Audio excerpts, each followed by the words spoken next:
Hello Anantapur welcome back to my channel. All of you good morning friends. ఈ వీడియోలో వచ్చేసి ఈరోజు అనంతపురం టొమాటో మార్కెట్లో ఇప్పటి వరకు జరిగిన ఆక్షన్ ప్రకారం టమోటా ధరల ఇన్ఫర్మేషన్ ఈ వీడియో ద్వారా మీ అందరికీ షేర్ చేస్తున్నానండి.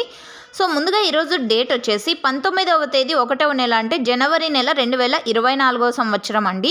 ఇక ఈరోజు అనంతపురం టొమాటో మార్కెట్ స్టాక్ అయితే నిన్నటి మీద ఒక 2000 బాక్సులు అయితే కొద్దిగా పెరిగింది అని చెప్పొచ్చు.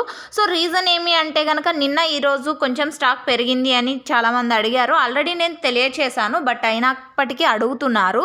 సో పండగ టైంలో కొంచెం స్టాక్ చాలా తక్కువ వచ్చింది కదండి. సో ఆ స్టాక్ అంతా నిన్న ఈరోజు వస్తుందన్నమాట. సో ఈరోజు ప్రైజెస్ ఇన్ఫర్మేషన్కి వస్తే కనుక ఇప్పటి వరకు జరిగిన ఆక్షన్ ప్రకారం టాప్ రేట్స్ 240, 250, 260 అండ్ 280 రూపాయలండి. ఒక్కొక్క మండీలో ఒక్కొక్క సూపర్ టాప్. ఇప్పటికీ అన్ని మండీల పైన 280 రూపాయలు సూపర్ టాప్ ఒక మండీలో. సో యావరేజ్ తీసుకుంటే కనుక 70 రూపాయల నుంచి 250 రూపాయలు. Thank you.